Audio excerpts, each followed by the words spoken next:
Floaters or sinkers? Floaters. Sinkers. A truly great soup always has light, soft balls that float happily in the broth. It also has a clear, tasty broth that shines like gold in the bowl. Both matter. Getting them right makes a soup spectacular. This recipe will guide you through making a spectacular soup for 4 people. It is a simple soup, fresh ingredients and a little care. How easy is that? The 2 most important parts are the floaters and the broth. We will call the matzoh balls the floaters. They should bob at the surface. They must be wonderfully soft and light, like little clouds. First, let's gather everything we need. Having all your ingredients ready makes the cooking process so much more calm and enjoyable. Here are the exact amounts you will need to make enough soup for 4 people. We will start with the floaters, the heart of the dish. 4 large eggs, cold from the fridge, is fine. 1 cup matzoh meal, the key ingredient. 1/4 cup schmaltz, rendered chicken fat.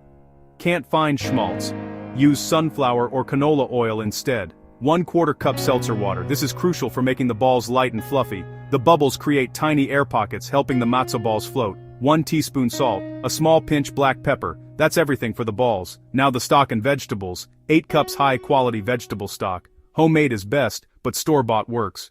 Now let's talk about how to cut the vegetables. We want to cut them into small, even cubes. In professional kitchens, chefs call this a Macedonian dice. Each cube should be about 1/4 of an inch in size. The reason we do this is twofold.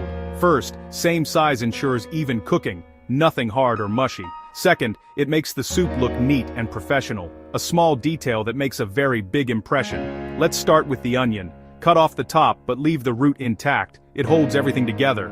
Make thin vertical cuts toward, but not through, the root. Add a few horizontal cuts, then slice across to create tiny squares. Peel and cut into 2-inch lengths. Slice a sliver to make a flat, stable base. Cut planks, then sticks, then cubes. For celery, slice lengthwise into 3 to 4 strips, stack, and dice to match size. The first cooking step is to make the batter for our floaters. Gently whisk together the 4 large eggs. Add 1/4 cup schmaltz or oil and whisk until just combined. Pour in 1/4 cup seltzer water. Add 1 teaspoon salt and a pinch of black pepper. Give it a gentle stir. Fold in 1 cup of matzoh meal until just combined. No dry spots. Do not overmix the batter. Once mixed, cover the bowl. Chill for at least 30-60 minutes. You cannot skip this. During this rest, the meal hydrates, swelling and softening, essential for that cloud-like texture. If you form them immediately, they're wet and fragile. After chilling, the dough becomes easy to shape.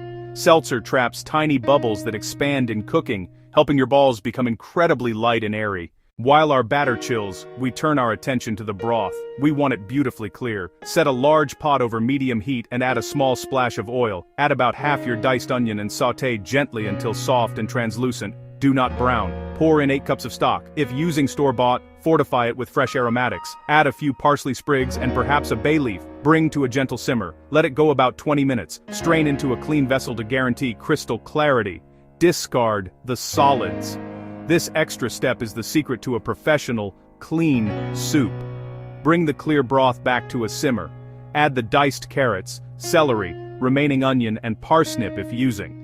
Simmer until tender, about 10-15 minutes. Taste the broth and add a little salt if needed. Our batter is chilled and our broth is ready. Do not cook the balls in the soup. Use a separate large pot of salted water. This method keeps both the balls and the broth perfect. Wet your hands to prevent sticking. Scoop enough batter for a 1-inch ball and roll gently between your palms.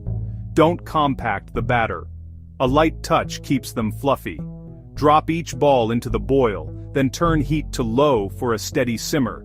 Cover tightly, and do not lift the lid while cooking. Letting steam escape drops the temperature and can turn floaters into sinkers. Trust the process. Simmer covered for 30-40 minutes.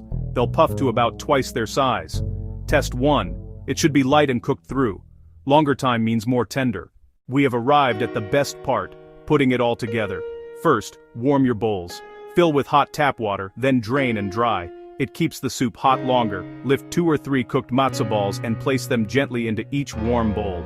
They should look beautifully plump and light. Now, ladle the hot, clear broth with its colorful diced vegetables filling generously. The golden broth should come up high around the floaters. Just before serving, sprinkle freshly chopped dill and parsley. Their aroma blooms in the heat. Serve with a small wedge of lemon. A tiny squeeze brightens the vegetable broth and cuts through the richness. Serve immediately while piping hot. This dish warms not just the body but the soul. Every spoonful, the soft matzoh ball, the tender vegetables, the savory broth, pure comfort. I really think this is the best matzoh ball soup ever. Enjoy.